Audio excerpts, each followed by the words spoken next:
Bueno,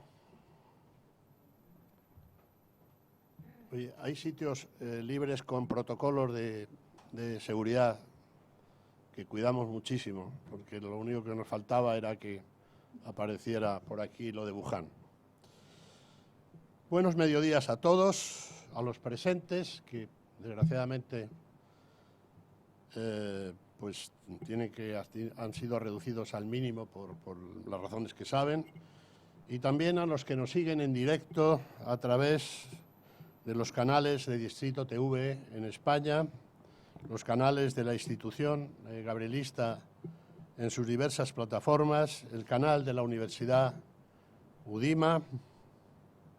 Gracias a ello, gracias a estas redes, pues la octava edición del curso Prensa y Poder ha alcanzado cifras absolutamente desconocidas y formidables. Como decía el clásico, no hay mal o bien que por mal no venga. Y quiero saludar también, están en directo, a nuestros hermanos iberoamericanos, que desde esta casa siempre les tenemos muy presente, de México, de Argentina, de Brasil, de Colombia y de Perú. Habrás visto, Pablo, que tenemos 4 cámaras robotizadas, de esas que no tienen el llamado duopolio televisivo. Somos así en esta tierra. Y quiero pedir disculpas muy sinceras a las numerosas peticiones para acudir a este acto que hemos tenido. No se lo tomen a mal, pero estamos cumpliendo a rajatabla todas las condiciones impuestas acerca del COVID que nos inunda. Querido Pablo, señor presidente del Partido Popular, el lema de esta ciudad de la educación es Labor omnia vincit. El trabajo todo lo puede. Lema que sé y he comprobado que predicas y practicas desde hace mucho tiempo. De otra manera, sería muy difícil encontrarte al frente del Partido Popular y de la oposición parlamentaria. Y se lo repetimos siempre a nuestros alumnos, algunos jóvenes universitarios que están hoy que nosotros, a lo largo de estas jornadas. Sin estudio, sin esfuerzo, sin tesón y sin determinación, no hay gloria. O dicho un poco cursamente, no rics, no glory. A lo largo de estas jornadas, desde el abogado del Estado, Edmundo Val, al exministro y catedrático Jaime Lamo de Espinosa o el director general del Instituto Superior para el Desarrollo del Internet en España, que es profesor en el MIT y en Harvard, ha sido una de las máximas fundamentales. Trabajo, trabajo y trabajo. De modo y manera, querido Pablo, que bienvenido a esta tierra donde también hay otra máxima, que es nadie es más que nadie, y en donde conocemos desde nuestra más tierna infancia que tras los duros inviernos siempre llega una luminosa primavera y un relativamente suave otoño que nos permite cortar los abigarrados racimos que se transforman luego en los mejores caldos del mundo.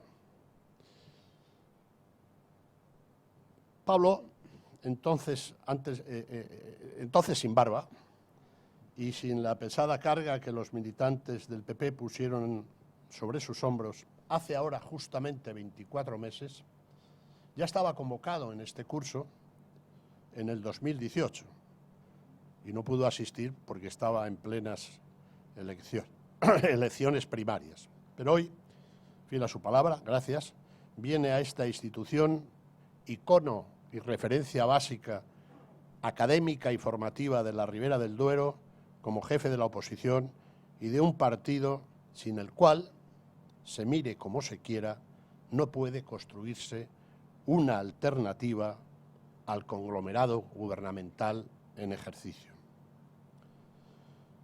Bien, amigos, no voy a perder un minuto más de este tiempo en presentar a Pablo Casado. Lo fundamental ya lo conocen, un hombre de principios, austero y determinado. Y lo extraordinario, ahora que ha llegado el momento de la promo, lo extraordinario y la letra pequeña podrán leerlo dentro de 3 semanas en un libro que pondré en circulación titulado La larga marcha. No digo que lo compren, les recomiendo que lo lean. Obligado es hacer una referencia a su origen castellano, que se puede expresar también en inglés y francés. Palencia, orgulloso de serlo, hijo de un médico oftalmólogo y de una profesora. 39 años y 2 hijos le contemplan. Yo diría que es más liberal que conservador, mucho más listo de lo que a veces se puede leer en la prensa o oír en algunas de las múltiples plataformas audiovisuales. De una enorme vocación política, como decía antes, muy determinada. El tiempo dirá si llena sus aspiraciones o si su nombre figurará escuetamente en la columna de Arconte. Pero, hasta donde yo sé, no tiene, ahora me dirá si estoy en lo cierto o no, ninguna tía que se dedique a labores de intermediación inmobiliaria cobrando comisiones.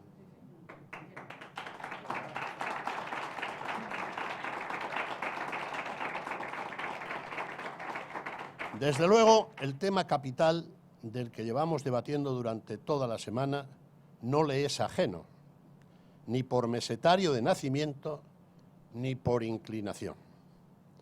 Gracias, Pablo, por estar entre nosotros, y el señor Casado Blanco tiene la palabra.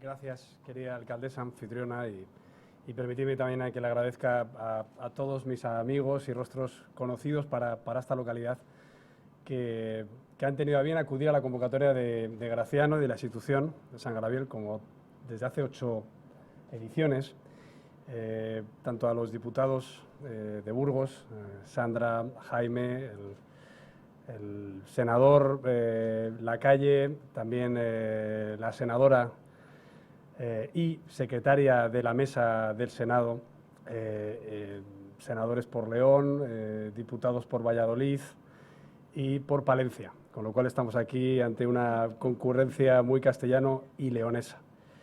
Y gracias a nuestros anfitriones, a una institución que, como bien decía el organizador de estos cursos, es ya una referencia en materia educativa, en materia también de inclusión y en materia de pensar de estos cursos de verano que, junto con los de la Complutense, junto con los de la Menéndez Pelayo, han hecho de Aranda de Duero un centro de pensamiento, lo digo delante de nuestra portavoz de Educación, y en un tema tan importante en esta edición como es hablar de la España vaciada, y lo digo delante de nuestra portavoz de Agricultura. Y como bien decía nuestro presentador, es un tema que no nos es ajeno y que además para nosotros es fundamental. Permítame primero que le agradezca a Graciano Palomo esta iniciativa y su amabilidad a la hora de invitarme, porque tengo que decir que es verdad que es de los pocos que nos invitaban cuando teníamos responsabilidades parlamentarias y sin embargo él apostaba por aquellos jóvenes a los que nos veía en las tertulias televisivas, generalmente dando la cara por unos principios que defendemos conjuntamente al margen de siglas, al margen de logotipos. Graciano es un periodista independiente, un escritor riguroso y un profesional de lo que estos cursos llevan 8 años hablando como marco fundamental, que es de la prensa frente al poder, ¿no? Porque esto de la prensa y poder se puede interpretar, yo diría, la prensa frente al poder. Y permíteme, Graciano, que sabes que una de mis frases más recurrentes es la del tercer presidente de los Estados Unidos, uno de los grandes impulsores de la Declaración de Independencia, y uno de los padres fundadores de la nación norteamericana, de Thomas Jefferson, cuando decía que prefería un país que tuviera periódicos y que careciera de gobierno a una nación que tuviera gobierno sin prensa. Esto se plasma en la primera enmienda de la Constitución norteamericana, en la que se cincela la libertad de prensa como uno de los 3 ejes cardinales de esa primera enmienda, como uno de los pilares de un sistema de check and balances, de contrapesos, para consagrar, para blindar la libertad individual. No hay nada más terrible que un hombre esté bajo el poder de otro hombre, y sin embargo no hay nada más grande que la libertad de los hombres para poderse organizar. Permítame en este caso el uso del hombre como norma genérica de estas explicaciones hace ya unos cuantos siglos. Por eso considero que es esencial que la prensa siga haciendo la labor de contrapeso al poder. Una prensa libre que no solo tiene el derecho de informar, incluso de cultivar, de hablar, de poder hablar de ideas, de formar, no solo de informar, sino de formar, sino también de denunciar lo que se está haciendo mal, aunque a veces pues, esa contradicción con el poder haga que haya periodistas que pierdan la vida por ello. Estoy hablando de todos los periodistas que pierden la vida en conflictos armados o en países en los que rigen tiranías, pero también tengo que decir que en España hay periodistas que han muerto a manos de la barbarie terrorista no hace tanto tiempo, como por ejemplo el otro día conmemorábamos en el aniversario del asesinato de Lacalle, de un periodista que fue asesinado junto con otros que recibieron también ataques de la barbarie terrorista. Por tanto, gracias Graciano y gracias a esta institución San Gabriel, en el que en efecto el trabajo todo lo puede. Hoy nos pedís trabajar sobre un tema que, como digo, no nos es ajeno, porque el Partido Popular, el partido que tengo el honor de presidir desde hace 2 años, es una formación política que surge en las aldeas, crece en los pueblos de Galicia y de Castilla y León, fundamentalmente, y que siempre ha defendido esa vertebración territorial por un eje cardinal de nuestra política y además de la Constitución española, que es la igualdad de oportunidades de los españoles a recibir los servicios públicos, decidan vivir donde decidan vivir. Las cifras en España son preocupantes, como lo son en muchas regiones europeas, y la despoblación es un reto que tenemos que afrontar y del que venimos hablando mucho tiempo y que afortunadamente desde hace 1 año o 2 empieza a ocupar parte de la agenda política y mediática en nuestro país. Una despoblación que hace que, por ejemplo, 1 de cada 10 españoles decidan vivir en los pueblos, pero que el 30% decida vivir fuera de las áreas urbanas. Por tanto, lo que tenemos que decir es que es algo que ocupa mucha gente y, sin embargo, al mismo tiempo nos preocupa que en esas áreas rurales cada vez viva menos gente. ¿Cuál es la responsabilidad que tiene una administración desde una perspectiva liberal, como el título que ha sugerido Graciano para esta ponencia? Lo principal es que desde los poderes públicos garanticemos que los ciudadanos que decidan vivir tengan todos los servicios a su disposición. Yo voy a intentar hacer 5 puntos que propongo para los alumnos de este curso, que para nosotros es cómo podemos vertebrar la política frente a la despoblación y a favor de la vertebración rural. El primer punto van a ser las infraestructuras, tanto en materia de transportes y movilidad como en materia de infraestructuras de comunicación digital. En segundo lugar, es la estructura burocrática y administrativa, que tiene que estar a favor de esas personas que viven ahí. En tercer lugar, están los temas fiscales, financieros, económicos, que faciliten esa vida. En cuarto, están los servicios públicos. Y en quinto, está toda la red de emprendimiento y de tejido productivo que permite a esas personas desarrollar su vida en unas condiciones óptimas. Empiezo por lo primero. Es fundamental que para poder vivir en un pueblo tengas las carreteras o las líneas ferroviarias para poder desplazarte o bien a las capitales de cada provincia o bien donde decidas ir a hacer la compra o comerciar con los productos en definitiva, que tengas la capacidad de poder ir y venir. Eso es algo que se ha apostado siempre desde las administraciones en las que hemos tenido alguna responsabilidad, y creo que además con la ayuda europea en los fondos de cohesión, algo diré de eso también por la actualidad que nos ocupa, creo que se ha hecho un buen uso en la vertebración viaria, en el mantenimiento de los servicios ferroviarios y más recientemente en el tendido de las redes de alta velocidad digitales. Hay un dato curioso y es que hay más fibra óptica tendida en la España rural que en la Europa urbana. Somos el país, proporcionalmente a su población del mundo, con más Internet de alta velocidad instalado en nuestros pueblos. Y sin embargo, hace 2 años, se interrumpió un plan que denominábamos 100 por 300, 300 megabits para todas las poblaciones, el 100% de las poblaciones de cualquier núcleo de población, no solo municipios, es decir, cualquier pedanía, cualquier anejo, cualquier parroquia, cualquier concello de España que tuviera esa conexión de alta velocidad, que es fundamental para que las personas que decidan vivir puedan seguir conectados, puedan seguir teletrabajando o puedan comerciar con sus productos o puedan establecer empresas del sector de las telecomunicaciones o de las .com, de lo que ahora tanta gente trabaja y de lo que deberíamos también aprender aquí en España para formar a nuestros hijos desde cualquier entorno rural. Eso creo que es algo fundamental y que se ha visto con esta pandemia cuando los españoles hemos podido estar en nuestras casas confinados con un ancho de banda que nos ha permitido no solo comunicarnos con nuestros familiares a través de videoconferencias, sino también con nuestros compañeros de trabajo, con nuestros proveedores, con nuestros clientes e incluso que se haya fomentado el emprendimiento a través de las redes digitales. Por tanto, el primer tema, que sí depende estrictamente de los poderes públicos, por mucho que afrontemos también la colaboración público-privada y que haya muchas compañías telefónicas que han afrontado esas inversiones fijas para luego tender sus propias redes de cliente de captación de líneas, es algo que tenemos que garantizar a los poderes públicos.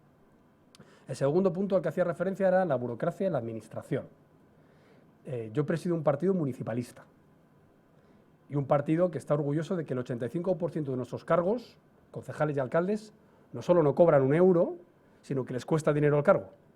El alcalde de una población pequeña tiene que estar pendiente de arreglar la tapia del cementerio o de que el consultorio médico del Sintrón esté en condiciones, o tiene que ir a la Diputación a hacer una gestión poniendo su gasolina y, por supuesto, no cobra nada. Y se ha visto en la pandemia cómo alcaldes han tenido que afrontar el traslado de enfermos, les han estado llamando al teléfono móvil por una cuestión vocacional, que creo que hay que prestigiar y que hay que poner de relieve.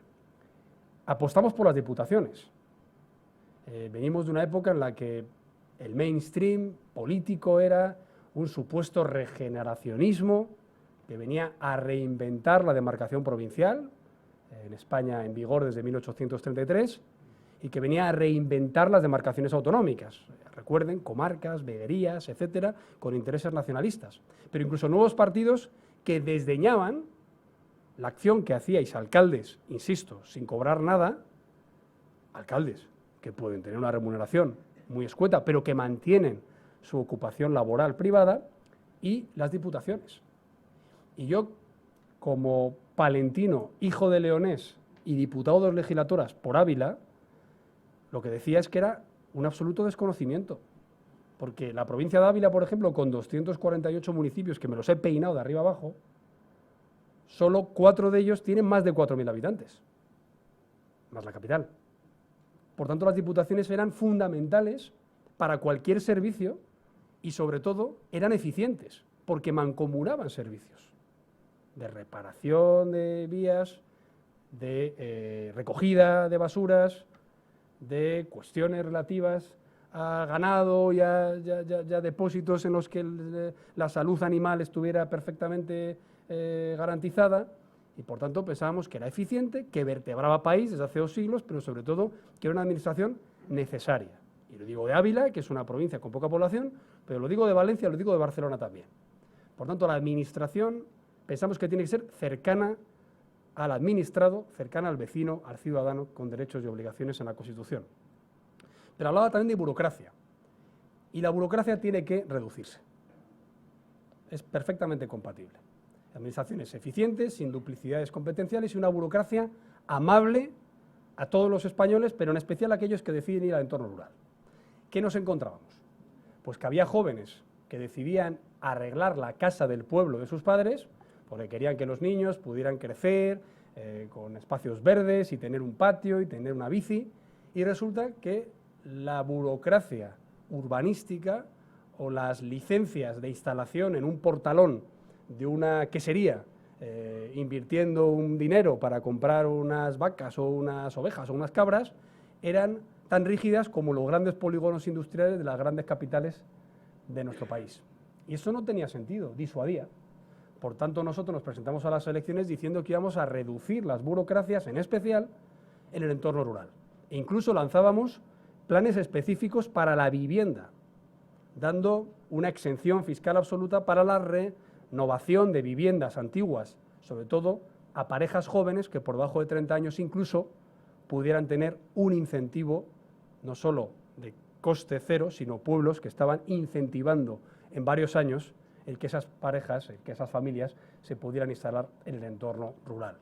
Por tanto, burocracia mínima para emprender, burocracia mínima para vivir en el entorno rural. También en materia urbanística, porque vemos cómo el precio del suelo en España supera por mucho lo que son los límites de salvaguarda medioambiental. Nuestro partido ha sido muy estricto con eso y somos el partido que más hectáreas hemos declarado de entorno natural o de parques nacionales o de zonas de interés para la biodiversidad, de las redes europeas que influyen también en nuestro país, y sin embargo pensábamos que no se podía hinchar esa burbuja en el precio del suelo. Si nos damos cuenta, la mano de obra, los materiales no han crecido en el tiempo, lo que hacía esas burbujas inmobiliarias era el precio del suelo. Y cualquiera que pueda aterrizar, incluso en Madrid, verá que hay suficiente terreno no protegido naturalmente y bien urbanizado y comunicado como para que el precio del suelo en España no estuviera en unos límites de otros países en los que la propia construcción en horizontal de los núcleos urbanos hace que sus precios se encarezcan. Tercer punto, el tema económico, de fiscalidad, financiero, de flexibilidad laboral. He hablado de los impuestos. Una de nuestras propuestas era una tarifa plana en el entorno rural, para autónomos, para emprendedores que decidieran arriesgar el entorno rural. Teníamos los 12 meses aprobados a 50 euros, ampliábamos a 24 meses ciertas modalidades, eran mujeres que habían sufrido malos tratos, jóvenes menores de 30 años, mayores de 52, parados de larga duración, teníamos a las personas con algún tipo de discapacidad y a las personas que emprendan en el entorno rural. Para ellos se ampliaba hasta 24 meses o a 36 si reunían alguno de esos condicionantes conjuntamente. Además de esa flexibilidad para los autónomos, para el emprendimiento, queríamos que la fiscalidad fuera atractiva. Ya he dicho sobre vivienda, hay municipios que lo están haciendo también en otros tramos de sus propios impuestos o autonomías que también lo están haciendo en la materia de la tributación que a ellos les corresponde, sean patrimonios, sucesiones, donaciones o en el tramo de IRPF correspondiente. En cuanto al tema financiero, hemos apostado por que haya una cobertura de oficinas, cajeros, aunque sean móviles, y una conectividad a través de las redes sociales o a través de Internet. Y hemos planteado también en estos casos que haya un impulso a la iniciativa empresarial, apostar por los polígonos industriales, que haya zonas en las que se puedan instalar, más en épocas en las que la deslocalización, por ejemplo, con el Brexit o con la irrupción de la cuarta revolución industrial, hace que haya muchos negocios que se puedan implantar en el entorno rural sin necesidad de estar en el entorno urbano. Un clúster de innovación o de industria agroalimentaria o de comercio online o de logística o de almacenaje no tiene por qué estar en un polígono urbano. Puede estar en el entorno rural, probablemente a menos coste, con las mismas comunicaciones y con la misma conectividad. El cuarto punto son los servicios sociales. También es una responsabilidad de los poderes públicos. Unos servicios sociales que hace que nosotros apostemos por escuelas con 5 alumnos, que apostemos por consultorios para pocos ancianos o para pocas personas, con médicos que se puedan desplazar. Apostamos también por que haya servicios sociales con atención domiciliaria, con atención telemática, con atención telefónica, para que esos mayores puedan estar en sus casas o residencias de atención a los mayores en el entorno rural. Apostamos también porque esa red social se puede hacer de acuerdo con una financiación justa. Y de eso también se hablará en los próximos meses, años, porque evidentemente una plaza educativa es más cara en una escuela de 5 alumnos que en un instituto de una gran ciudad. Pero pensamos que eso es fundamental, así como el transporte escolar, así como una apuesta por el transporte sanitario y de urgencias. Esos servicios sociales los tenemos que preservar, y se ha visto también con el COVID, con la pandemia, cómo ha sido fundamental esa atención, y más cuando se pide un distanciamiento social, cómo esa atención se tiene que hacer allí donde se necesita. Y el último punto es la subsistencia del entorno rural. Para que todo esto haga, para que hayamos creado las condiciones para que esto pueda suceder, luego la gente que ha decidido empadronarse allí, renovar una vivienda, conectarse a Internet desde allí, tener un transporte hasta allí, ¿qué hace en el entorno rural? Y ahí me permitís, como quinto punto, que los desglose también en otros puntos diferenciados. Lo primero es el sector del campo, agroindustria, agricultura, ganadería. El segundo es el sector turístico. El tercero es el sector de ocio. Y, en mi opinión, el cuarto tiene que ser el sector de comercio logístico y de emprendimiento. Empiezo por el del campo, que a nosotros, para un paisano de tierra de campos, es fundamental. La política agraria común es esencial para España y muy en especial para Castilla y León. Y siempre nos toca torear en los peores momentos, nunca mejor dicho. Nos encontramos una mala negociación hecha en la administración Espinosa Zapatero. Daban por bueno una minoración, por entonces, de dos cifras. Se hablaba del 10, empezaron en el 30, 20, 10. Y cuando llegó el gobierno de Rajoy, con Cañete al frente del ministerio y Tejerina como secretaria de Estado, luego ministra, se hizo una negociación muy dura, en la que, en un momento en el que se minoraban las cantidades para política agraria común, España vino con 200, creo recordar, 32 millones más, manteniendo la barrera de los 47.500 millones de euros para los fondos fundamentales para agricultores y ganaderos. En este caso, la negociación del Fondo de Reconstrucción y Resiliencia, de Recuperación y Resiliencia, ha hecho que otras partidas se resientan. Se resienten las partidas en Migración y Fronteras, se resiente en Erasmus, se resiente la partida del programa Health for All, se resiente la partida de digitalización, la hereda del Plan Juncker, que es el InvestEU, la RescueEU, también, que es las políticas de ayuda. Se resiente a la de cooperación internacional. De eso no ha hablado el Gobierno, y son partidas que nos eran muy útiles, muchas de las cuales son fundamentales porque ya estaban previstas, pero permítame que me centre en la política agraria común, porque ayer el presidente del Gobierno ha dado por bueno ha dicho que hemos cumplido expectativas de negociación. Claro, la preocupación es, oiga, ¿con qué expectativas ha ido usted a la negociación, no? Da por buenas una minoración de 5.000 millones de euros, un 10% de la política agraria común, que serían 600 millones de euros menos para agricultores y ganaderos españoles cada año en el marco financiero plurianual que, como saben ustedes, comprenden 7 ejercicios. Bueno, esto es inaceptable. O sea, los agricultores y ganaderos españoles no pueden ser los paganos de la reconstrucción cuando han sido un sector esencial para que durante el confinamiento a los españoles no les falte de nada. O sea, los que han estado en el campo, los que han estado ordeñando, los que han estado también pescando, porque aquí introducimos, aunque son mucho menos en cuantía, los fondos europeos marítimos y de pesca, no pueden pagar con la reconstrucción. Y más cuando además estamos con un memorándum, con unas recomendaciones del Consejo Europeo a España, en las que de los temas que plantean, de pymes, de vertebración, de eficiencia energética, incluyen la sostenibilidad y la digitalización, que son las claves de desarrollo del último septenio del campo español, que se ha digitalizado, que ha optimizado los recursos hídricos, que ha sido exportador, se ha internacionalizado. Qué importante fue eso en la última crisis financiera, la balanza por cuenta corriente. Nadie habla de eso ahora. Ayer en un debate nadie habla de la balanza por cuenta corriente. ¿Quién lo dio? Las exportaciones y el turismo. Eso nos sacó de la crisis anterior, ¿eh? Compensar importaciones con exportaciones. A ver lo que pasa ahora con lo que estamos viendo. Bueno, pues el campo no puede pagar por eso. Y nosotros lo que decimos es que una vez que se ha cerrado este fondo de recuperación y resiliencia, ahora hay que negociar el presupuesto europeo para los próximos 7 años y que ahí no se tienen que admitir minoraciones en la política agraria común, porque eso es lo que vertebra territorio rural. Lo que no se puede ser es que ahora también la izquierda hable de los pueblos como quien va de visita. Y no, es que en los pueblos hay vida, en los pueblos tiene que haber actividad. Y ya no estamos hablando de una explotación ganadera, ya no estamos hablando de que alguien compre una explotación de caprino, de ovino, muy preocupados por el canal Oreca, que se ha desplomado, porque generalmente los lechazos y los cabritos van a restaurantes y a hoteles, ¿no? Bueno, pues ahora resulta que no, que se les va a dejar pues con esos fondos de menos que no podemos admitir en ningún caso y nosotros vamos a reivindicarlo. Y ya yo eso he remojado.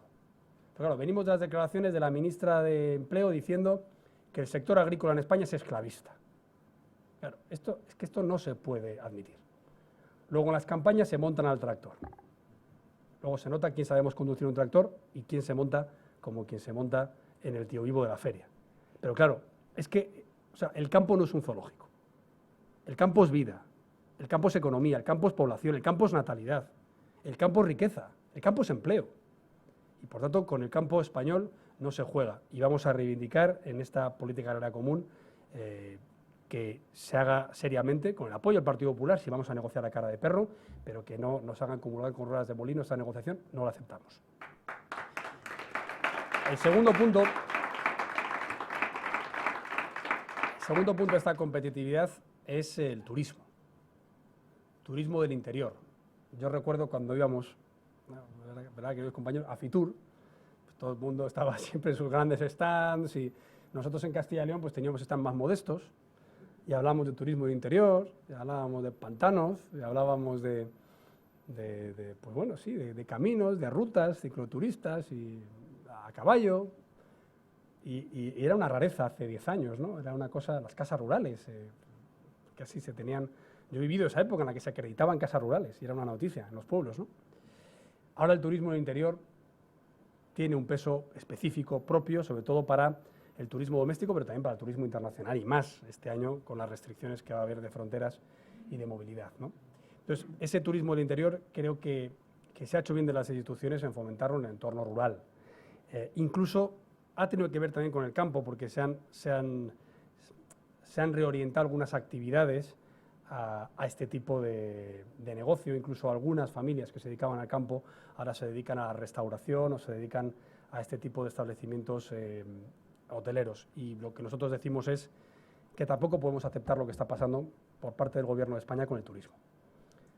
A mí me causa vergüenza ajena escuchar al vicepresidente del Gobierno de España diciendo que este es un país de camareros y un país de sectores intensivos de ladrillo y de turismo que hay que cambiar.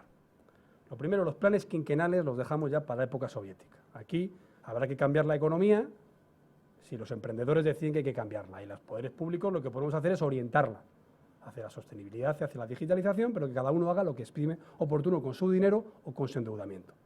Luego viene el ministro Garzón y dice que es un sector sin valor añadido, estacional y precario, exactamente lo que es él y su gobierno.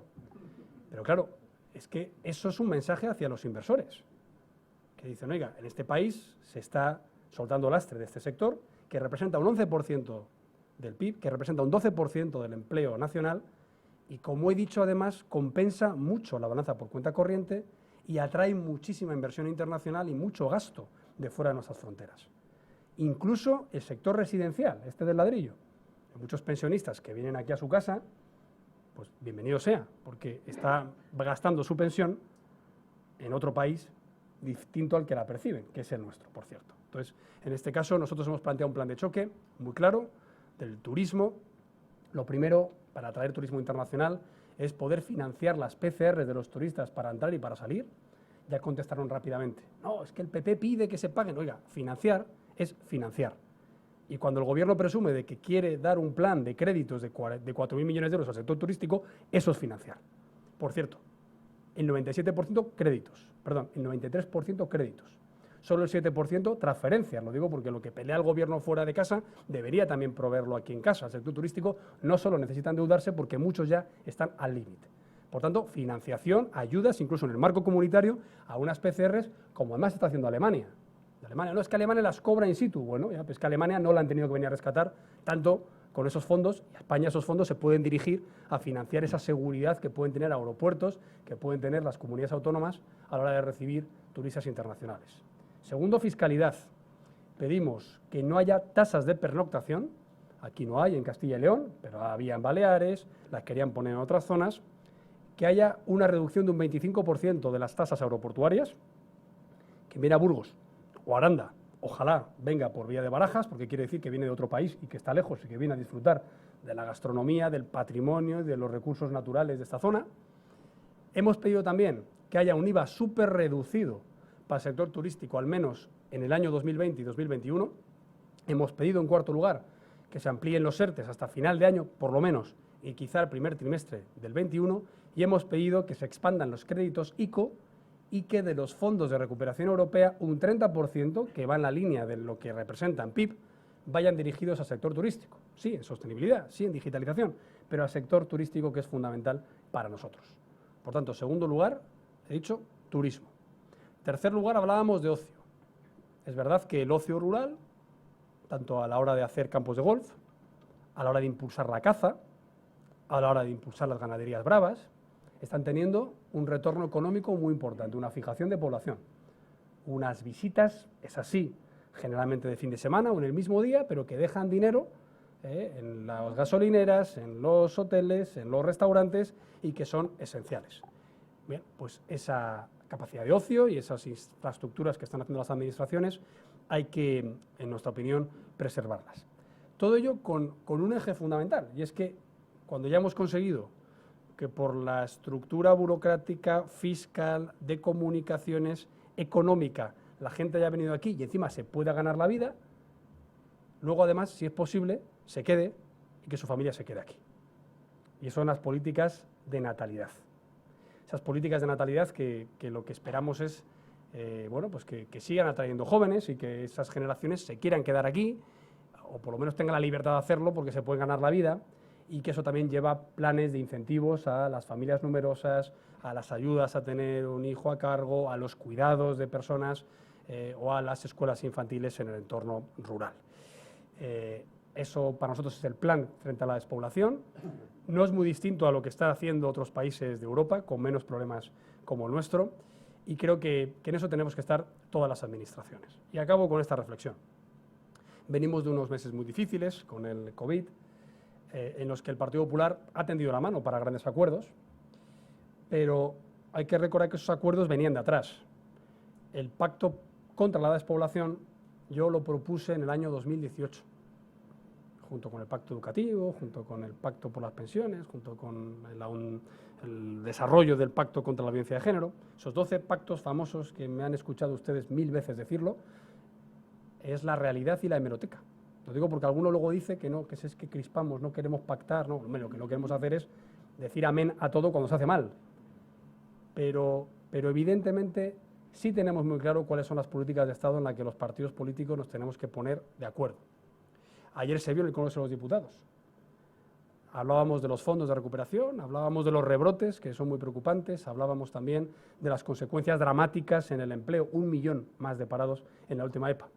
De nada de eso habló el señor Sánchez. Pero yo hice una propuesta que no me contestó. Yo le dije que una vez que el Partido Popular, a través de Christine Lagarde, Angela Merkel y Ursula von der Leyen, había negociado más que el propio gobierno español los fondos de recuperación para España, mientras Sánchez chupaba rueda detrás de Comte, detrás de Macron, detrás de Merkel, ellas pelearon por nuestros intereses. Una vez que eso ha pasado y que ese dinero tiene que venir, yo lo que digo es que como este gobierno no da mucha credibilidad en el exterior, porque ha incumplido el déficit, porque incluso ocultó dentro del incumplimiento del déficit 3.000 millones de euros a la hora de presentar las cuentas, porque el plan de reformas es insuficiente, porque amenazan con derogar la reforma laboral encima con los de Bildu. Bueno, pues como eso está pasando, yo lo que propongo es que en esa ejecución de los fondos o en esa preparación de los proyectos podamos ir juntos. ¿Y cómo? Yo lo que le propongo a Sánchez es que cree un alto comisionado nacional para la gestión de los fondos de recuperación y resiliencia europeos. Un alto comisionado como se ha hecho en Italia. Altos funcionarios como un premio Nobel que preside los trabajos de recuperación de Francia. O lo que siempre ha pasado en países como Estados Unidos, que desde el primer momento de la crisis su gobierno compareció con empresarios detrás del sector privado, que lo que están haciendo también es ayudar para salir de esta pandemia. Hay personas muy cualificadas en España. Hay gobernadores del Banco de España que han servido a su país con gobiernos de distinto signo, que han presidido también el Banco de Pagos de Basilea y que ahora mismo pues, podrían ser buenos perfiles. Nosotros lo que pedimos es que esas ayudas no se pueden peronizar, no se puede utilizar para redes clientelares y tampoco se pueden utilizar para planes E, intensivos a corto plazo, mano de obra, y ruinosos a medio plazo en materia de mantenimiento de los servicios de empleo y, por tanto, de la financiación de los servicios públicos. Y por eso, si queremos ir en serio, en un país en el que en el año pasado no fue capaz de ejecutar 12.000 millones de euros de fondos de cohesión, repito, España el año pasado perdió 12.000 millones de euros concedidos que el gobierno no tuvo la capacidad administrativa y política de ejecutar. Pues parece que no nos puede pasar como en la película de Berlanga de Bienvenido Mr. Marshall, que las ayudas no pueden pasar de largo. Esas ayudas tienen que contar con una administración eficiente y con un tejido productivo que tenga buenos proyectos, que sean merecedores de esas ayudas, pero sobre todo que sean capaces de ejecutarlas. Eso es lo que hemos propuesto. Yo espero que alguna vez nos contesten. Nosotros seguiremos tendiendo la mano para salvar vidas, para salvar empleos, pero no para apoyar políticas o negociaciones que pensamos que son negativas para nuestro país. Y nada más, querido Graciano, gracias por hablar de esto, por esta reflexión a vuela pluma, la confianza que tenemos, reflexiones que llevamos madurando mucho tiempo, defendiendo mucho tiempo, no solo en campañas electorales, y acabo como empecé, pues apostando por nuestros alcaldes, nuestros representantes políticos de cualquier partido, ¿no? que se están dejando la piel por esta España vacía. Nunca mejor dicho, aquí está Jaime, que tiene a un hermano y a un padre que perdieron la vida defendiendo las libertades de todos los españoles. Este país ha sufrido mucho, sufrió con el terrorismo, ha sufrido con la crisis, ha sufrido en la consolidación de una democracia, ha sufrido para entrar en Europa, ha sufrido para entrar en el euro, pero siempre que nos hemos puesto a ello juntos, hemos sido capaces de conseguir lo que nos hemos propuesto. Y por eso acabamos con este mensaje de esperanza a los españoles, para que después de esta crisis, que se ha llevado por delante 45.000 compatriotas, 45.000 vidas segadas, 45.000 familias que no han podido despedirse de los suyos, a pesar de que el gobierno no les reconoce a todos, esta crisis que se ha llevado por delante 7 millones de expectativas vitales de familias, porque hay 7 millones de españoles que quieren trabajar y no pueden, a pesar de que el gobierno ayer no les dedicó ni un minuto en 6 horas de debate.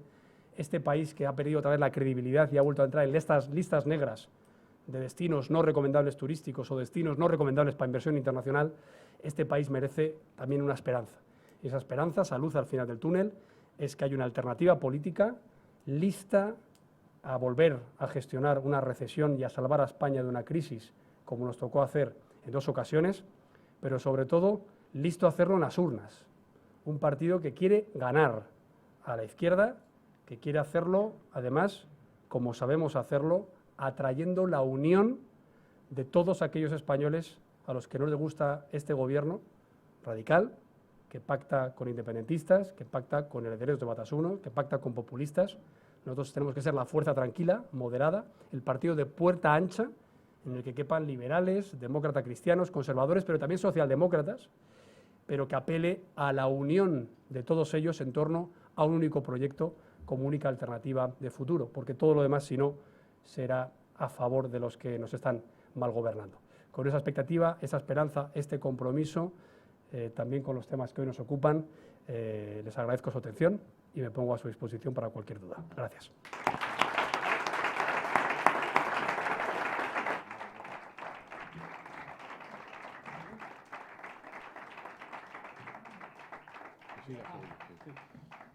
Bueno, gracias, Pablo.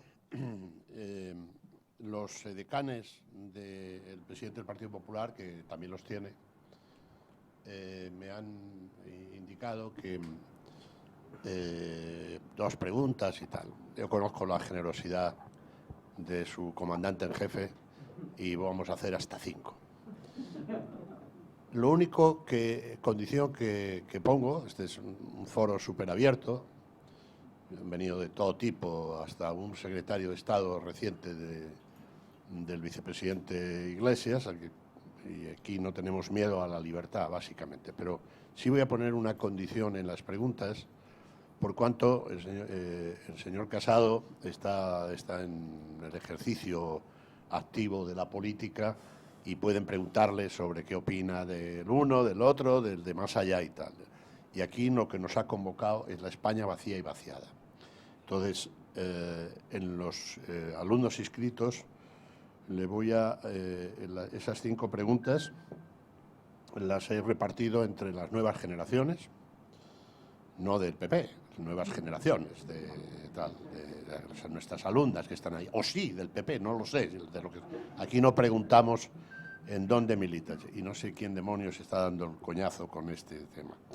Después voy a preguntar por el tema del municipalismo, voy a dar la palabra a 2 alcaldes, uno que ha venido nada menos que de León, de Sahagún de Campos, yo creo que muy cerca de donde suele refugiarse también el presidente del PP, Usillos. Y después no podía faltar, que antes que has hablado de quién tenemos al conductor de tractor con wifi mejor de España y de Europa, que es un joven agricultor.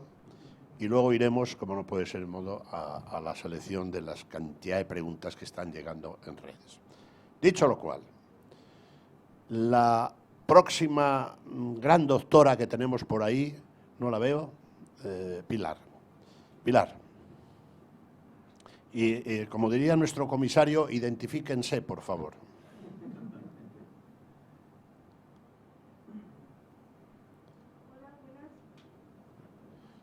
Por un momento, si te quita la mascarilla, tampoco pasa nada. Ahí. ¿Hola? ¿Ahora? Sí.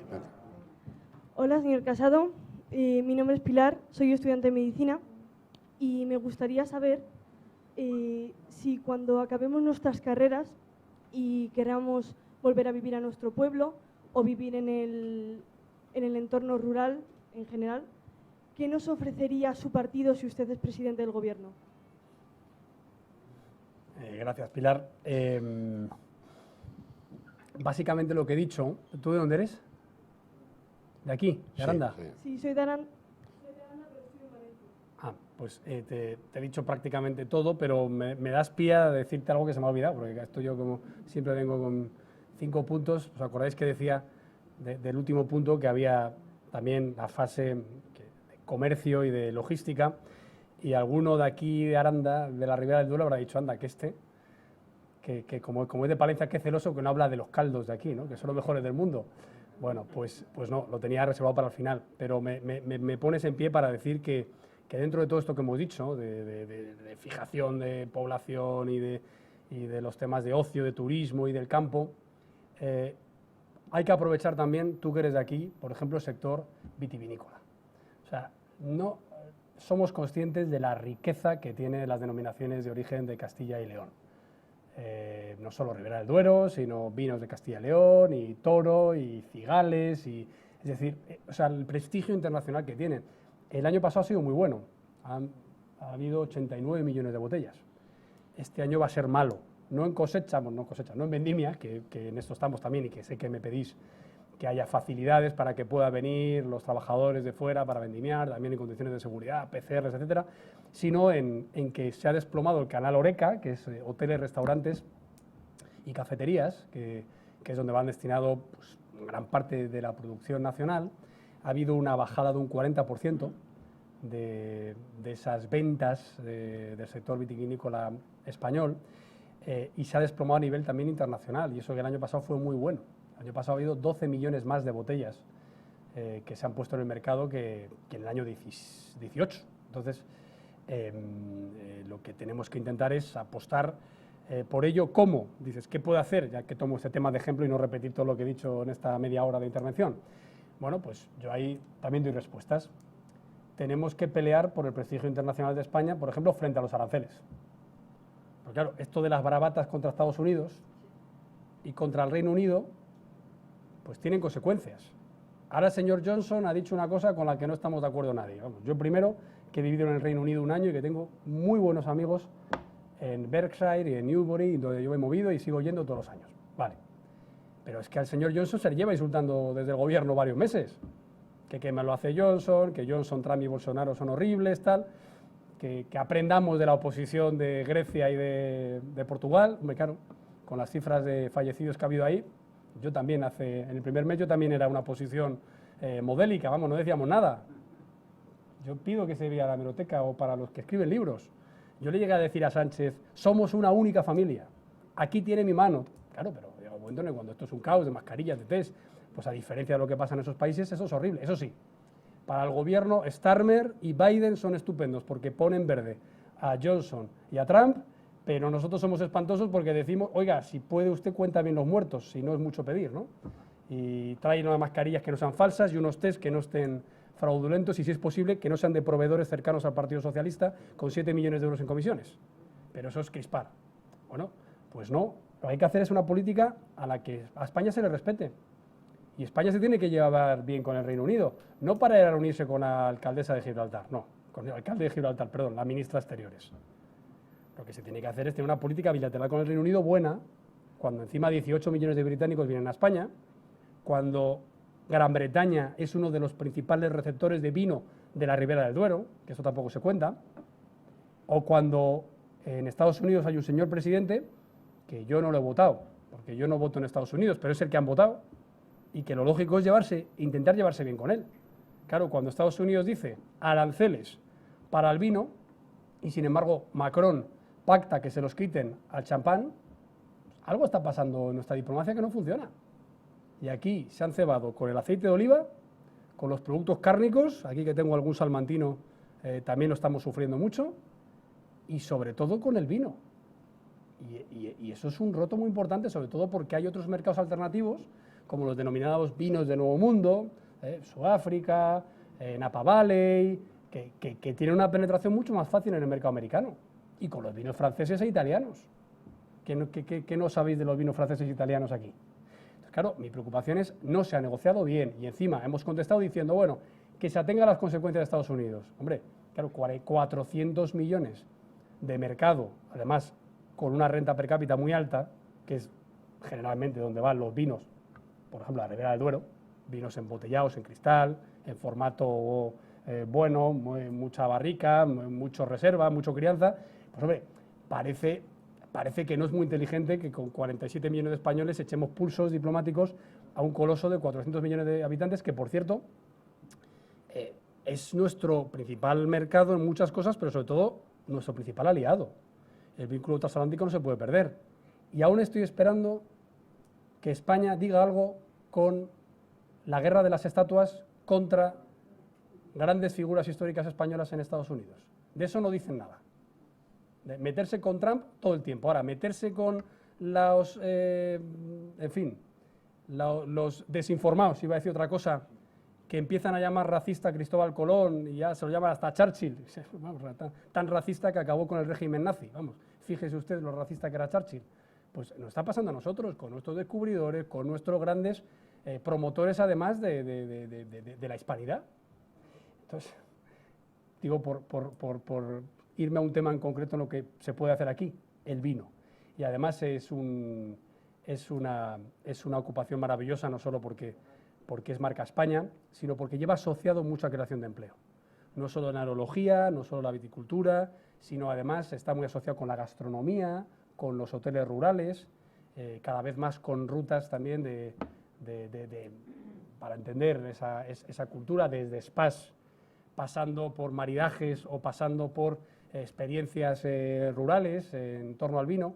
Bueno, yo creo que si después de la medicina, en tu rato libre, los fines de semana, yo que tengo 3 hermanos médicos, sé que no serán muchos, te apetece dedicarte a algo en el entorno rural, además de que te puedas hacer médico de pueblo, como era mi abuelo, en Matadero de los Oteros, que también está muy bien, pero bueno, puedes también dedicarte a este oro iba a decir oro tinto, no sé, oro tinto, oro blanco, oro rosado que tiene esta tierra, sobre todo oro tinto, y que es una referencia internacional.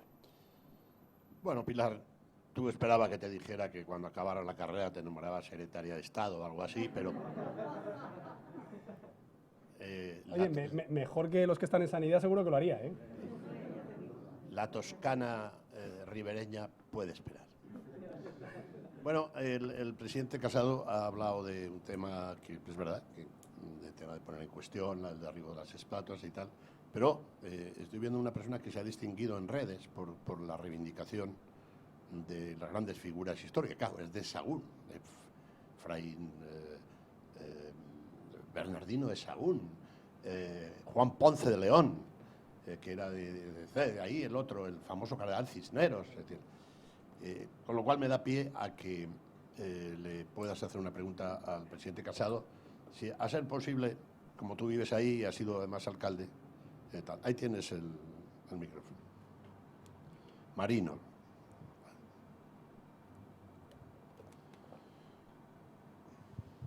Esto de ser alcalde de pueblo le hace ser uno. Yo lo dejé en el 2003, ya estoy fuera del ajo. O sea, ya, pero eso imprime carácter como pues ser para cura. Toda la vida, ¿no?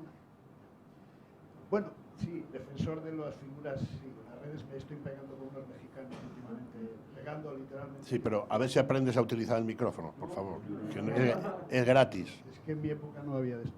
Yo soy más mayor. ¿Me oís bien? ¿Me oís bien Sí, ahora? ahora, Sí. venga. Bien, por no seguir con el tema de eso.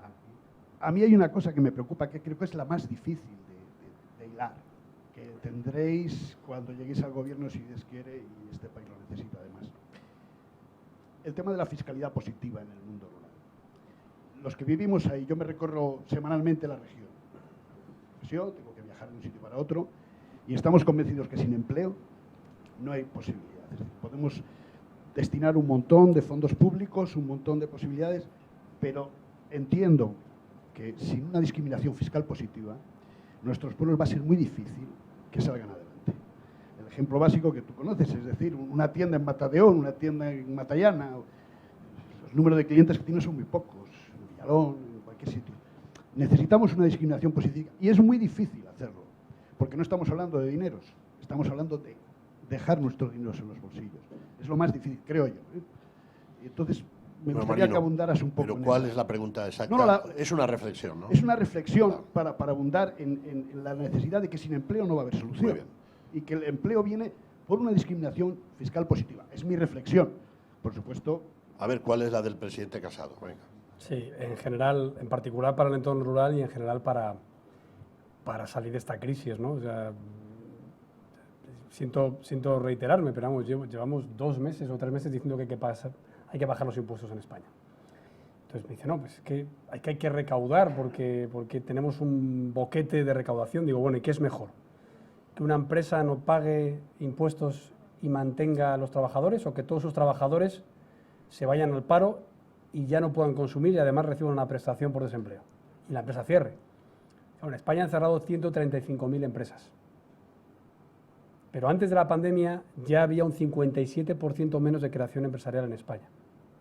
Claro, porque esto, primero, la pandemia no ha sido simétrica, ha afectado mucho más a España, por eso España tiene 10 veces más paro durante la pandemia que la media europea, por eso España es el peor país del mundo desarrollado en la recuperación económica de la crisis, según el FMI y la OCDE. Esto no es simétrico, esto es haber gestionado mal la pandemia y haber puesto el tratamiento que no es el adecuado. ¿Qué ha hecho Alemania? Bajar los impuestos, hasta el IVA. ¿Qué ha hecho Francia, Italia, Estados Unidos? Bajar los impuestos. ¿Qué hace España? Decir que apoyemos unos presupuestos en los que van a subir unos impuestos en un término, dicen los periódicos Salmón, de en torno del 50.000, 60.000, 70.000 millones de euros, que es el boquete de la recaudación. Oiga, pues es que lo que va a hacer usted en ese momento es cargarse del todo la economía. Entonces ahora hay que bajar los impuestos en el entorno rural, pero también en el entorno urbano. Lo mismo en el sector industrial que en el sector del campo, y en el sector servicios ni te cuento que estamos, como he dicho, en el tema turístico. Pero mi preocupación es esa, es decir, que todo el debate en España está yendo sobre si la oposición se le hace oposición desde el gobierno, quién ofrece más pactos, si los he ofrecido yo, si ayer, hoy la prensa, si la leéis, de ayer, además hice una intervención, sin papeles, desde el corazón, oiga, me preocupa este autobombo, estos aplausos, esta arrogancia, cuando en España hay 45.000 muertos, 7 millones de personas sin trabajar. Oiga, ¿esto qué es? ¿Qué es? Con rebrotes, 390 rebrotes, el país más descontrolado de toda Europa, en la lista negra de Alemania, de Noruega, de Bélgica, del Reino Unido. Oiga, ¿usted de qué se aplaude? Pues nada, como esto es la propaganda, habrán pensado, no, pues si la gente, como ya la tele la ve ya sin volumen, pues si ve que aplauden a Sánchez, será que Sánchez lo ha hecho muy bien. Y es que no puede ser. No puede ser, porque aquí las cosas van muy mal. Y si celebramos que nos tiene que venir a rescatar Europa, ayer decía, no, si también han rescatado otros países, hombre, pues que yo sepa, a Italia, con un gobierno socialista y comunista, y un poquito menos mucho menos a Francia, creo que la tercera parte a Francia, y luego todos los demás, hombre, porque es un fondo de recuperación y resiliencia vinculado a una estrategia plurianual que evidentemente, pues Alemania, por muy bien que vaya, también querrá tener una estrategia de sostenibilidad medioambiental, de reconversión de centrales o de digitalización, ¿por qué no? Pero claro, es que me comparen lo que recibe Alemania con lo que está recibiendo España, que es un chorro de millones porque la economía española no daba de sí, o lo que está recibiendo el Banco Central Europeo, que son 120.000 millones de euros. Es que claro, o sea, ayer hablábamos de 140.000 millones de euros. El Banco Central Europeo tiene 300.000 millones de euros en deuda pública española. Y esa sí que vale para todo, para pensiones, para el sueldo de los funcionarios, para sanidad. A ver si me explico. Es decir, que la gran preocupación es que hay 140.000 millones, pero a ver cómo los justificamos, que no pueden ser para pensiones, que tienen que ser para temas de medio ambiente y temas de digitalización. Vale, bien, estamos de acuerdo, ya he dicho que lo hemos apoyado. Que no es tanto como están vendiendo, que son 140.000 en 7 años, netos en transferencias son 70.000, en netos, perdón, de esas transferencias 35.000, 5.000 al año. Pero fenomenal, bienvenidos sean, lo hemos peleado los que más. Ahora, que es que usted ya tiene 300.000 millones de euros, insisto, el doble de eso ya lo tiene el BCE, y usted lo está usando para lo básico, para pensiones, para funcionar y para tal, y España sigue teniendo 7 millones de personas en casa que no pueden trabajar y quieren. Entonces, ¿en qué dimensión estamos? Volvemos a Berlanga a decir, no, ya está todo resuelto, porque claro, ya viene Europa y tal, ganamos tiempo, hacemos un plan E para ver si engañamos las cifras del paro unos cuantos meses y a ver si se les ocurre convocar o no, o romper con el socio o no, o tendernos la mano y luego quitarla. O sea, oiga, esto es un país serio, la gente lo está pasando mal. Yo llevo sin ver a mis padres, a mis suegros meses. O sea, ¿qué me está usted contando de esta propaganda de que salimos más fuertes? Tal? ¿Cómo que salimos más fuertes? ¿Quién sale más fuerte? ¿Quién sale más? ¿Alguien conoce a alguien que ha salido más fuerte de la pandemia? ¿Algún enfermo de los 250.000? ¿Algún médico de los 55.000 contagiados? ¿Algún familiar de los 45.000 fallecidos no reconocidos? ¿Alguno de los 7 millones de familias que no tienen ingresos? ¿Qué país estamos construyendo? ¿Un país en el que 13 millones de trabajadores del sector privado tiene que pagar todo el coste de un Estado y a 18 millones de perceptores de sueldos, ayudas, prestaciones o pensiones públicas? 13 millones que pagan impuestos desde el sector privado, 18 millones que perciben nómina o prestación pública. Oye, ¿alguien me explica esto como casa? 13 frente a 18. O sea, ¿alguien me puede explicar cómo el 32% de la población española puede financiar la totalidad del Estado? Porque, oiga, vamos a llevarlo a una tienda, vamos a llevarlo a una casa. ¿Eso es sostenible? Claro, luego ¿qué pasa? Pues que cuando acabe el dopaje, cuando acabe ya la anestesia, llegamos al 2010. Y es, lo siento mucho, hay que recortar pensiones y hay que recortar sueldos funcionarios. Eso sí, 10 años después me lo echan a mí en cara. No, sus recortes, oiga, ¿cómo que mis recortes? Señor Sánchez, que usted era diputado y estaba votando la congelación de las pensiones. ¿Cómo que el incremento de deuda? Oiga, que nos dejaron 200.000 millones de euros en los cajones para el plan de proveedores. Pero es que al final, con esto de la propaganda, da igual la verdad. O sea, da igual que tú mientas en un parlamento, como ha pasado con Interior, con lo de la Guardia Civil, como ha pasado con lo de señor Ábalos y Venezuela y como ha pasado con el caso Dina. Aquí la gente da igual que mienta. Eso sí, si tiene más propaganda, más medios, más portada y más presupuesto, gana. Vea, si no se puede hacer política. O sea, si la verdad es irrelevante en el debate político. ¿Quién gana? El que mejor mienta. Entonces, claro, ya da igual, o sea, si nos acusan de crispar, si tienen medios, si tienen portadas y si tienen BOE para dar subvenciones, pues nada, y pasado mañana nos acusan de pirómanos y lo seremos. Entonces, esto no es bueno, pero es que estamos aquí hablando de prensa y poder, ¿eh? Esto no es que me vaya de la pregunta, que también. Esto es que hablamos de prensa y poder. Entonces, ¿qué responsabilidad tienen que tener los medios de comunicación? Al menos para exigir la verdad. Ya no digo yo que digan que lo hagamos bien, ni que lo hagan mal ellos. No tengo el más mínimo interés, de verdad. Simplemente que se diga, oiga, esto es mentira. Esto es mentira, oiga, ¿no? Es mentira que el señor Casado tenga que ver con ningún tipo de recorte. El que lo recortó fue el señor Sánchez. Es mentira que el señor Casado haya estado negociando en contra del Gobierno de España en la negociación presupuestaria europea. Sus 3 compañeras del Partido Popular son las que la han firmado. Oiga, es que nadie dice eso. Hoy lo que se lee en la prensa es, bueno, sí, Sánchez se le veía muy ufano, se le aplaudió, no sé cuántos diputados fueron.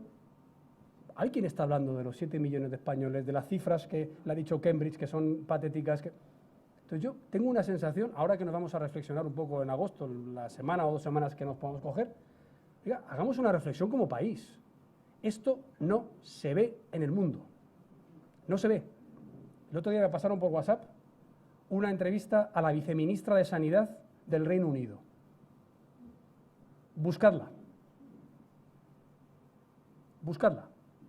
El entrevistador le cortaba con una portada de muertes en un centro hospitalario. El entrevistador le decía, oiga, ¿usted de qué se está riendo? ¿Me puede decir si es verdad que tan? Y la viceministra, la que yo no conozco, no sé, no, mire, porque nosotros, que no me diga lo que ustedes van a hacer. ¿Me puede usted decir si esto, Así, pero vamos, yo sufre saber el vídeo, ¿eh?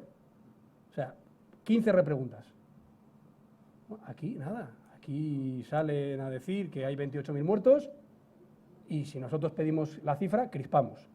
Aquí salen a decir que salimos más fuertes con 7 millones de personas sin trabajar y si decimos que la EPA es mala, crispamos. Aquí salen a decir que es estupendo los del Procés, chicos, delinquid si no os gustan las leyes tal y cual, como hable de Cataluña, es que crispo. Aquí se acercan a 53 presos etarras a las cárceles vascas y si digo algo ya está casado con algo que no le interesa a nadie. Sí, claro, sobre todo no le interesan a los 850 familias que mataron a su ser querido. Aquí se me ocurre decir que es muy importante los aranceles. Es que, de verdad, es muy difícil hacer política en estas condiciones porque lo vital es saber qué es verdad y qué es mentira. Y si no se sabe qué es verdad y qué es mentira, pues no estamos en política, estamos en un juego de tahúres. Y yo, a las cartas, no juego en público.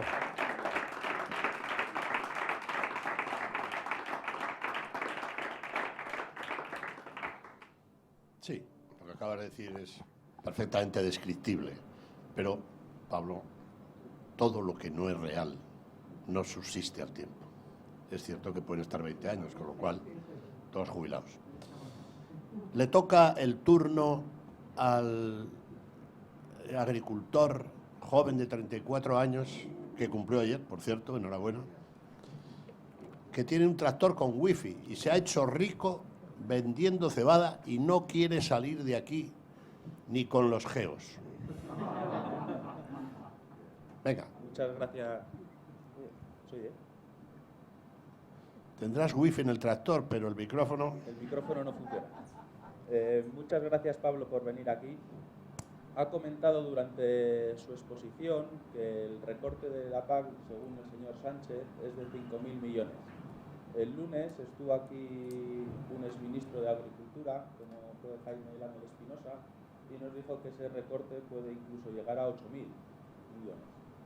Entonces, la pregunta es muy clara. ¿Cómo cree que puede contribuir ese recorte a la España vaciada o a vaciar la España?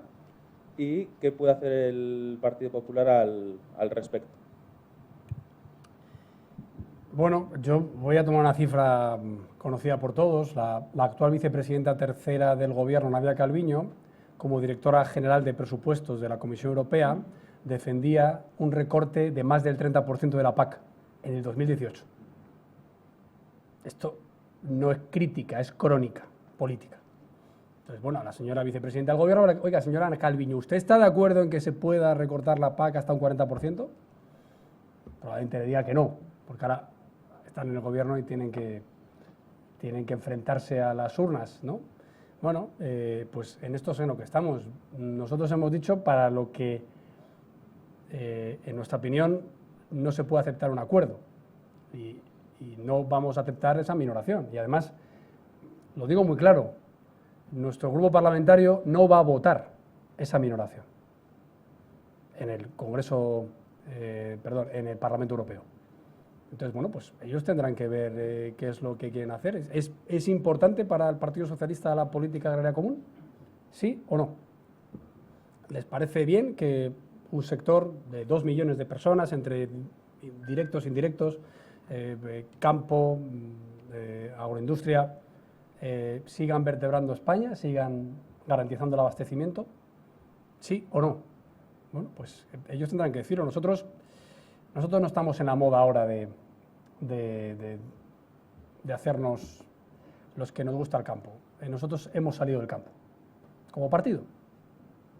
Y bueno, pues ya está. O sea, ya veremos. Nosotros no llamamos jamón serrano a jamón ibérico, ni nos montamos, ya digo en las ferias agrícolas para hacernos una foto en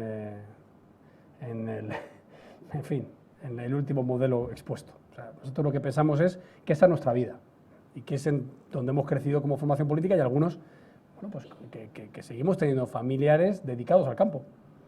Y yo pues lo que puedo decir es que lo vamos a seguir peleando. Y lo que me preocupó ayer es que Sánchez daba por buena esa negociación. Yo lo que voy a poner todo de mi parte es para que esa negociación se mejore y se mantenga todos los fondos, porque en un momento en el que el presupuesto europeo sube a 1 billón y pico, yo creo que no tienen por qué reducirse los fondos a la PAC cuando el Fondo de Recuperación y Resiliencia va por otro lado. Está por un lado el presupuesto y por otro lado el Fondo de Recuperación. Y ayer, por ejemplo, dije una cosa que estuvo aquí Alfonso Fernández Mañueco el martes, presidente de la Junta de Castilla y León, que ya ha dicho claramente que va a pelear también por la política agraria común y que es fundamental para la Junta todas las políticas de agricultura. Y yo hablé con todos los presidentes autonómicos del Partido Popular para ver qué proyecto iban a tener en la conferencia de presidentes para hablar del Fondo de Recuperación. De hecho, esta noche nos veremos todos en La Rioja. Y bueno, pues Juanma Moreno dijo que el corredor mediterráneo, que entra en el epígrafe de transporte sostenible. Feijóo dijo que la reconversión de Alcoa para hacer más eficiente el negocio y la recuperación de la producción de Aspontes, una central térmica, que va en el epígrafe de eficiencia energética. Juan Vivas de Ceuta habló de la interconexión eléctrica con la península, que va también en líneas de eficiencia energética.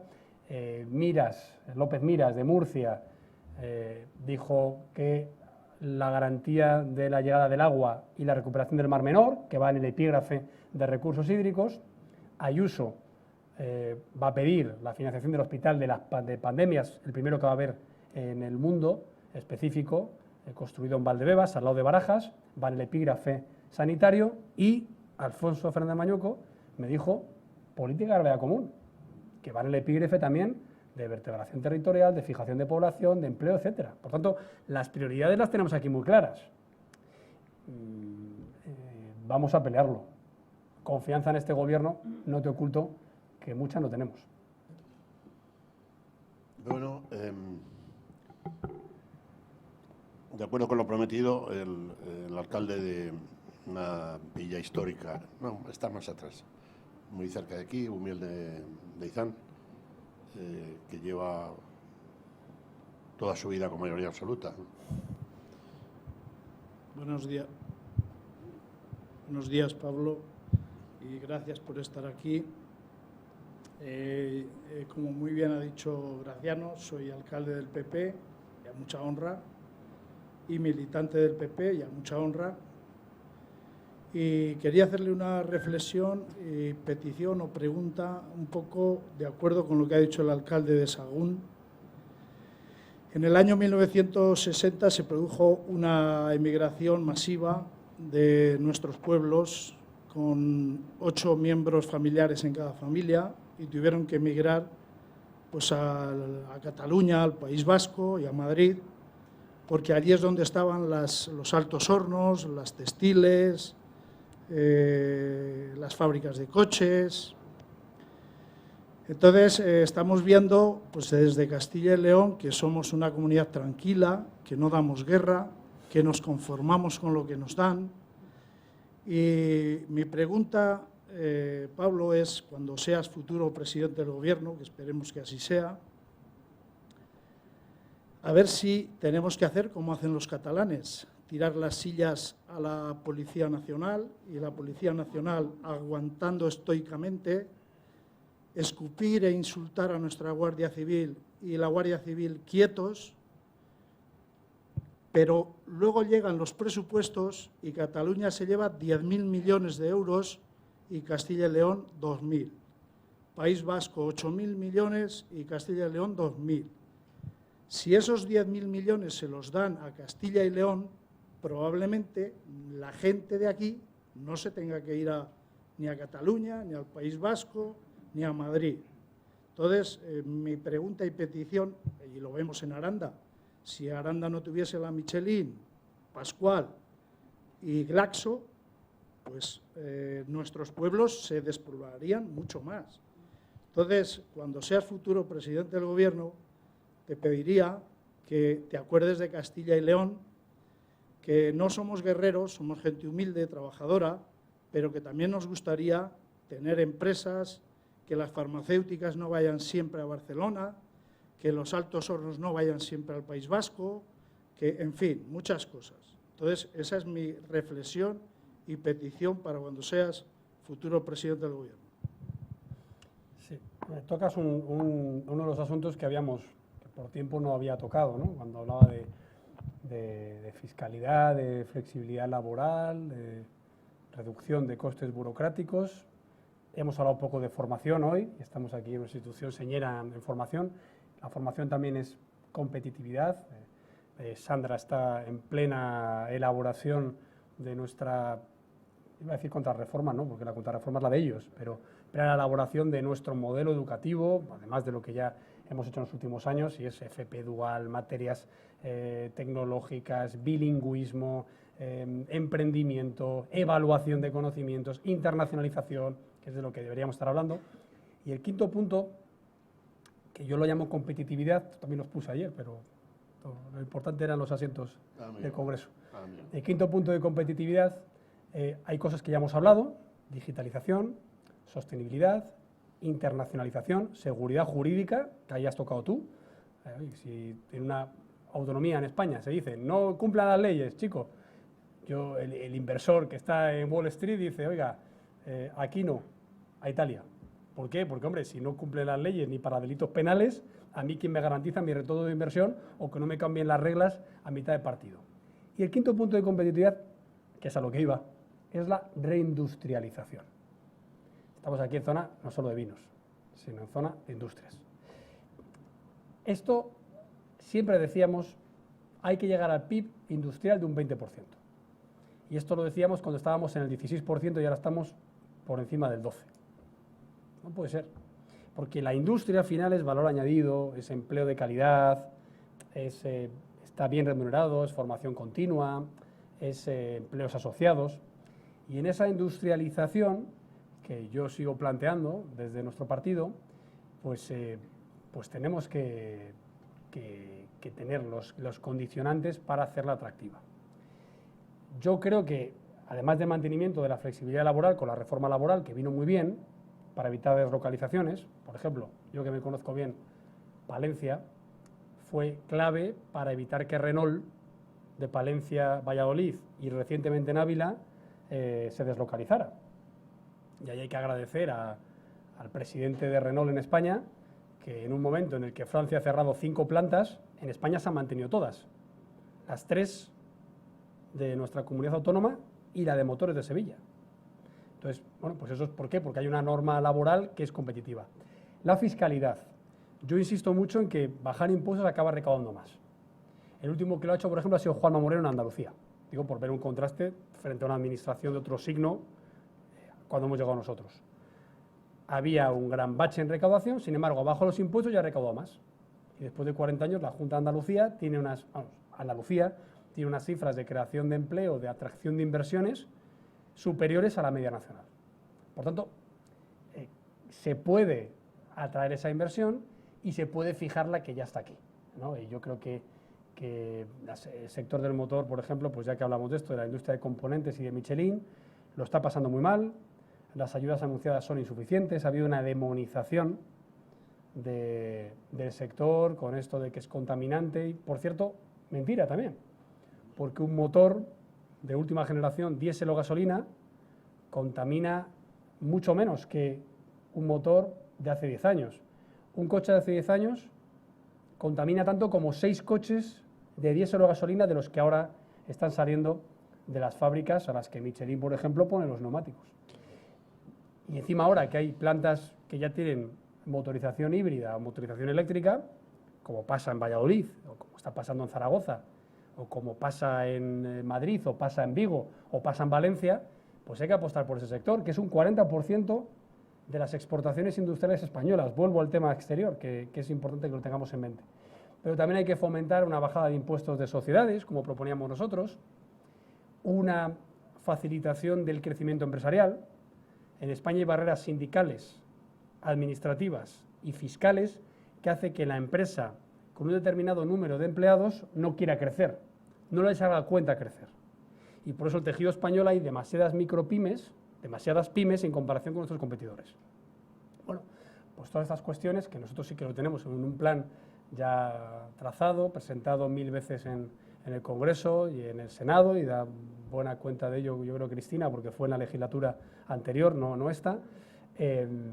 Bueno, pues estas cosas se han hecho, que no tienen el foco mediático, ¿no? Pero nos quedamos con una reflexión. Yo, como castellano y leonés por los 4 costados, yo diré que es bueno que seamos así. O sea, que el carácter castellano, recio, a veces parco, humilde, sensato, si se me permite, creo que es bueno. Y creo que la gente lo valora cuando se lleva a la política. Castilla y León tiene historia, no voy a ofender a ninguna otra autonomía, al menos tanta como las demás, estamos de acuerdo, ¿no? Vale, o sea, 5 siglos de historia. O sea, germen de la nación española. Hombre, no pedimos ser más que nadie, pero tampoco menos. Entonces, eso llevado al día a día, pues hombre, yo creo que frente a negociaciones como la financiación autonómica, cuando pedimos que haya criterios de despoblación y de vertebración territorial, no solo por población, pues creo que es bueno que se nos tenga en cuenta. Cuando mañana el presidente de Castilla y León, en la conferencia de presidentes, ponga encima de la mesa que necesitamos recursos de financiación frente a los estragos del COVID por nuestra propia extensión territorial, la región más grande de Europa, y sin embargo unas de las que están despobladas, pues espero que se nos escuche. Pero creo que nuestro modelo funciona. O sea, si aquí nuestro partido lleva gobernando mucho tiempo, si gobiernan tantos miles de municipios, es porque creo que es un sistema de cercanía, de, como tú me dices, de a lo mejor no quejarse, de ser personas digamos, de orden, en el sentido de no montar conflictos políticos, que creo que al final redunda positivamente en el día a día de nuestros vecinos, que para eso nos pagan, y tú como alcalde lo sabes muy bien. Muy bien. Jesús, tú que quieres pelea. Bueno, permítame un argumento ad hominem y pido disculpas, pero el sonido estaba llamando. Hay una señora a unos kilómetros de aquí que tiene 94 años, se llama Aurora Cuesta, es mi madre, está siguiendo, ha querido venir, pero obviamente con 94 años tal, pero lo está siguiendo por la tablet, y me dice que te traslade que eres muy guapo y que ganarás las elecciones y que no te arrugues. Muchas gracias.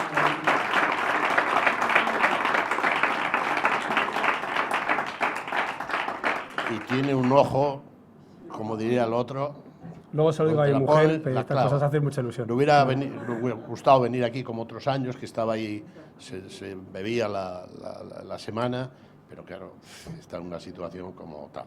Así que ya he cumplido, jefa, no me desheredes.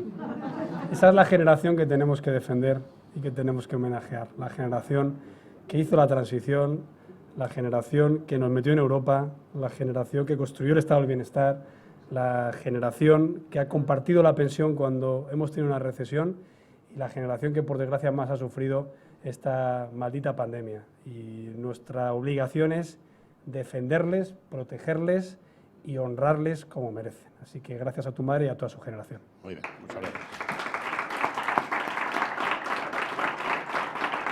La última pregunta, en redes, hay cantidad, elige una, que vaya con dos asuntos clave, la España vaciada y el tema capital, otro de los temas capitales en la España vaciada. Pues muchas gracias, Pablo, por comparecer en esta sala, Prensa y Poder. Hemos tenido vicepresidentes, hemos tenido ministros, pero nunca habíamos tenido futuros presidentes.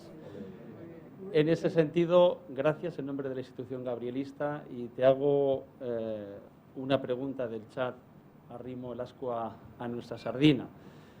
Como vas a ser presidente, y no cabe duda tu defensa, la defensa de tu partido por la escuela concertada, pero por si acaso se retrasa 1 o 2 años tu llegada segura al gobierno, has hablado de la defensa a ultranza de la escuela rural con 5 alumnos. El presidente Mañueco todavía lo complica más, dijo, con 3 alumnos se mantiene la escuela. Entre esa escuela de 3 alumnos y las escuelas de 1000 está la escuela concertada de 90, de 100 alumnos, donde los gabrielistas nos honramos dirigir una aquí muy cerquita, en Roa, en la sede del Consejo Regulador Ribera del Duero. Una escuela que no llega, claro, a 15 alumnos por aula. Y ese pensamiento, esa reflexión en favor de la escuela concertada, a alguien en Valladolid todavía no le ha debido llegar porque peligra su continuidad de esta escuela y de tantas otras escuelas concertadas rurales que superan con creces esos 3 y 5 alumnos, pero por no llegar a los 15 alumnos por aula, pues en no demasiado tiempo van a tener que echar la persiana. Y son escuelas que tienen 10 profesores que viven en el pueblo, que compran el pan en el pueblo, que compran los ultramarinos en el pueblo y que generan riqueza y dinamismo cultural. Una escuela concertada que además, como algunos piensan, como la nuestra de Roa, es elitista. 53% de alumnado de minorías étnicas, emigrantes, 53%, si Pablo Iglesias nos está escuchando, esta es la escuela concertada elitista de la que habla la ministra Celaá. A ver qué podemos hacer por ella. Gracias por venir hasta aquí, Pablo.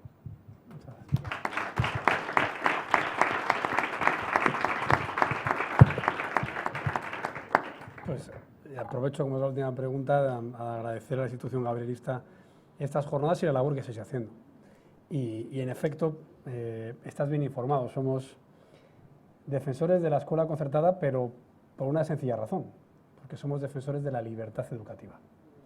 Y resulta que lo somos junto con todos los españoles que están bajo el paraguas de la Constitución, que consagra la libertad de elección de la educación de sus hijos a las familias.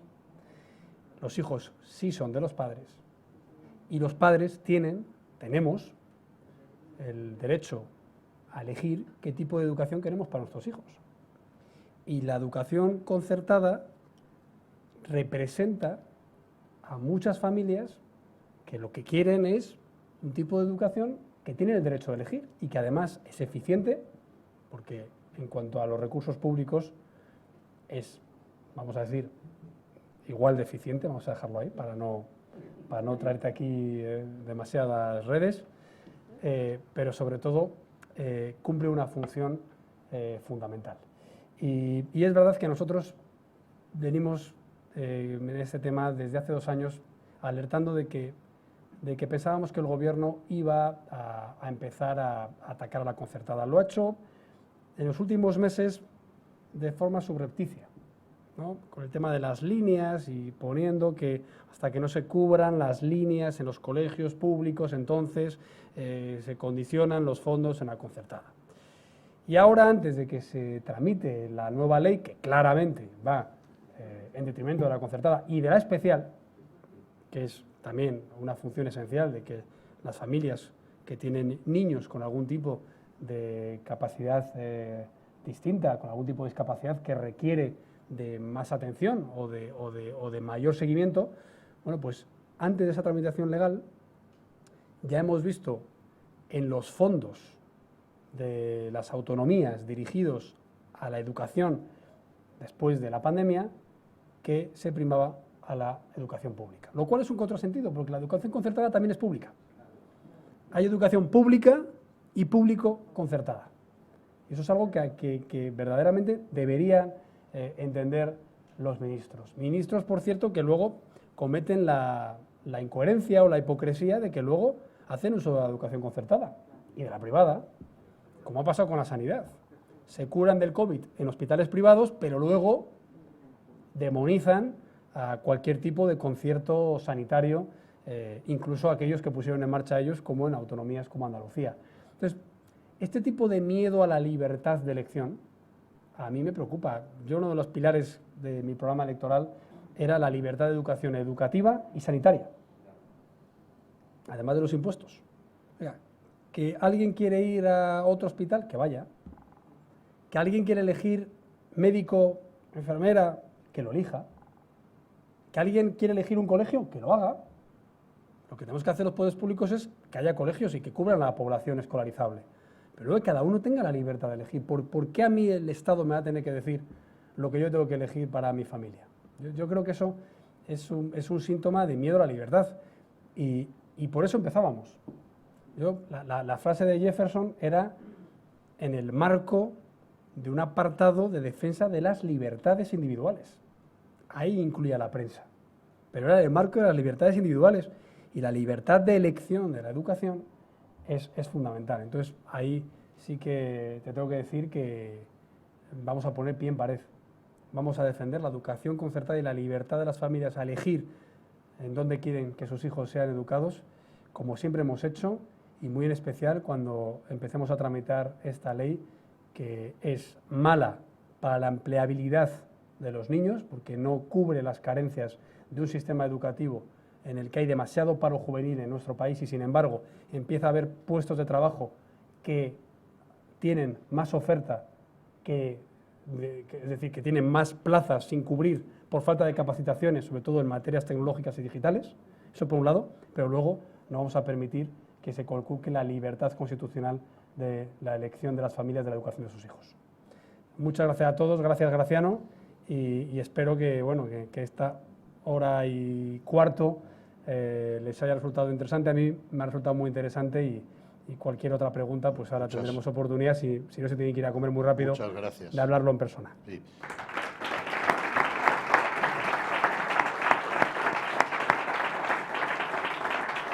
Bueno, el presidente Casado ha hecho una reflexión varia, porque la prensa, y la entiendo además, yo que soy ya de los más veteranos en activo, y además todavía me queda mucho. Debo reconocer que las nuevas generaciones de periodistas, llamémosle así, que se han incorporado, e incluso algunos editores, desconocen que hace más o menos 30 años cayó un muro que se llamaba de Berlín, y que ese muro no fue derribado por los carros de combate de la Alianza Atlántica ni los bombarderos de la OTAN. Lo derribaron el pueblo sometido de la Alemania comunista. Dicho eso, querido Pablo, muchísimas gracias. Ya sabes que los campos abiertos y el alto cielo que cada mañana nos alumbra en esta vieja y legendaria tierra, que se supone y que son los viejos reinos de Castilla y de León. Y que animan ¿a qué? A no rendirse jamás, como tu admirado Winston Churchill. Lucharemos en las plazas, en las playas, etcétera, etcétera. Te deseamos mucha suerte, mucha vista y mucha determinación, querido Pablo. Y ya sabes dónde estamos.